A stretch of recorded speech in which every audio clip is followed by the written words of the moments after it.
നമുക്ക് ലഭ്യമാകുന്ന വിവരം മയക്കുവെടി ആനയെ മയക്കുവെടി വെച്ചു എന്നുള്ളതാണ്. 4 റൗണ്ട് മയക്കുവെടി വെച്ചു. അതിൽ ഒരെണ്ണം ആനയ്ക്ക് ഏറ്റിട്ടുണ്ട് എന്നുള്ള വിവരങ്ങൾ നമുക്ക് ലഭ്യമാകുന്നുണ്ട്. അവിടെ നിന്ന് നമുക്ക് ലഭ്യമാകുന്ന ഏറ്റവും പുതിയ വിവരമാണ്. ഇതിനപ്പുറത്തേക്ക് ഞാനിപ്പോൾ നിൽക്കുന്ന കാലടി പ്ലാന്റേഷൻ്റെ അറ്റത്താണ് ആനയുള്ളത്. അവിടെയാണ് ആനയെ മയക്കുവെടി വെച്ചു എന്നുള്ള വിവരങ്ങൾ ലഭ്യമാകുന്നത്. 4 റൗണ്ട് മയക്കുവെടി വെച്ചു എന്നുള്ള ഒരു സൂചനയാണ് ലഭ്യമാകുന്നത്. ഈ പ്ലാന്റേഷൻ്റെ റബ്ബർ തോട്ടത്തിലാണ് ആന നിൽക്കുന്നത്. അവിടെ വച്ച് ഇത്തരത്തിൽ ആനയെ മയക്കുവെടി വെച്ചിട്ടുണ്ട്. കാരണം അത് ആണ് ആ പ്രദേശമാണ്, ആ റബ്ബറിൻ കാടാണ് ഏറ്റവും അനുയോജ്യമായ ഇത്തരത്തിൽ. മനസ്സിലാക്കുന്നത് മുനിത്തടത്തിന് സമീപമുള്ള തോട്ടത്തിലാണ് ആന ഇപ്പോൾ നിലയുറപ്പിച്ചിരിക്കുന്നത് എന്നാണ്. തീർച്ചയായും മുനിത്തടത്തിന് സമീപമുള്ള തോട്ടത്തിലാണ് ആന നിലയുറപ്പിച്ചിരുന്നത്. അവിടെയാണ് ഏറ്റവും അനുയോജ്യമായൊരു സ്ഥലമായി വനം വകുപ്പ് കണ്ടിരുന്നത്. അവിടെ വെച്ചാണ് മയക്കുവെടി വച്ചിട്ടുള്ളത്. ആനയ്ക്ക് അത് എത്രമാത്രം ഏറ്റിട്ടുണ്ട് തുടങ്ങിയ വിവരങ്ങൾ ലഭ്യമാകേണ്ടതുണ്ട്. 4 റൗണ്ട് മയക്കുവെടി അല്ലെങ്കിൽ 4 റൗണ്ട് വച്ചു എന്നുള്ളതാണ്. അതിൽ ഒരെണ്ണം കൊണ്ടു എന്നുള്ളൊരു വിവരമാണ് നമുക്കിപ്പോൾ ലഭ്യമാകുന്നത്. അതിൽ ഒരു സ്ഥിരീകരണം കൂടി വരേണ്ടതുണ്ട്. അതായത് മയക്കുവെടി വെച്ചു ആ ശ്രമം പരാജയപ്പെട്ടോ അതോ വിജയിച്ചോ എന്നുള്ളത് അറിയണമെങ്കിൽ അല്പസമയത്തിന് ശേഷം മാത്രമേ അവിടെ നിന്നുള്ള വിവരങ്ങൾ ലഭ്യമാവുകയുള്ളൂ. ഏതായാലും നമുക്ക് ലഭ്യമാകുന്ന ഒരു വിവരം മയക്കുവെടി വെച്ചു എന്നുള്ളതാണ്. ഈ മയക്കുവെടി വെച്ച ശേഷം അവിടെ തന്നെ നിലയുറപ്പിച്ചിരിക്കുകയാണ് ആന, അല്ലേ? അതെ, അത്തരത്തിലുള്ളൊരു ഒരു വിവരമാണ് നമുക്ക് ലഭ്യമാകുന്നത്. സ്വാഭാവികമായും കുറച്ച് ഈ പ്രദേശത്ത് തന്നെ കുറച്ച് ആന നീങ്ങാനുള്ള ഒരു സാധ്യത ഉണ്ട് എന്നുള്ളതാണ് നമുക്ക് മനസ്സിലാകുന്നത്. അങ്ങനെ അത്തരത്തിൽ നീങ്ങി ഒരുപക്ഷെ റബ്ബർ തോട്ടത്തിൽ തന്നെ ഇപ്പോഴും ആനയുണ്ട്. ഈ മയക്കുവെടി വെച്ചതിന് ശേഷവും ആനയുണ്ട് എന്നുള്ള വിവരമാണ് ലഭ്യമാകുന്നത്.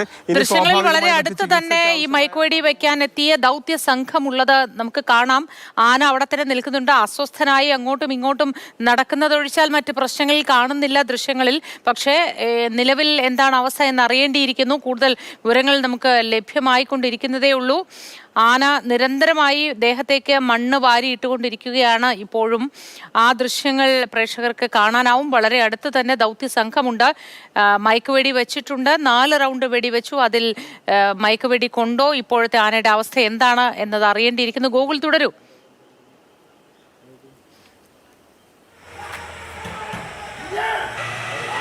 ഇപ്പോൾ അമ്പലത്തിൻ്റെ അടുത്തുള്ള ഭാഗത്ത് വച്ചാണ് ആന ഇപ്പോൾ നിൽക്കുന്നത്. ഡോക്ടർ സക്കറിയയും ആ പ്രദേശത്തേക്ക് എത്തിയിട്ടുണ്ട് എന്നുള്ള വിവരം കൂടി വരുന്നുണ്ട്.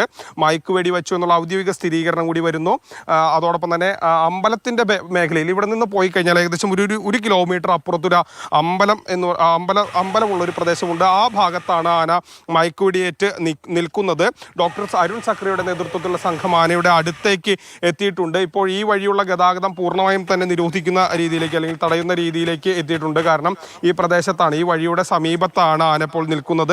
ഏകദേശം ഒരു കിലോമീറ്ററോളം വരും. അതിനപ്പുറമാണ് ആനയുള്ളത്. ആ പ്രദേശത്ത് ഡോക്ടർ അരുൺ സക്കറിയുടെ നേതൃത്വത്തിലുള്ള സംഘം കൂടി എത്തിയിട്ടുണ്ട്. ആ സംഘം ആനയെ ചികിത്സിക്കുന്നതിനാവശ്യമായി അവിടേക്ക് എത്തിയിട്ടുണ്ട് എന്നുള്ള വിവരം കൂടി ലഭ്യമാകുന്നുണ്ട്.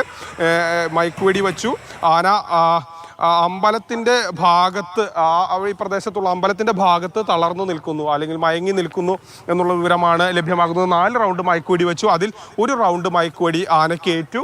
ആന ഇപ്പോൾ ആ പ്രദേശത്ത് നിൽക്കുന്നു. അവിടെ ഇനി അരുൺ സക്കറിയുടെ നേതൃത്വത്തിലുള്ള സംഘം അവിടേക്ക് എത്തിയിട്ടുണ്ട്. അവർ ചികിത്സ നൽകുന്നതിനാവശ്യമായ നടപടികൾ സ്വീകരിക്കുന്നുണ്ട് എന്നുള്ള വിവരങ്ങളാണ് ലഭ്യമാകുന്നത്.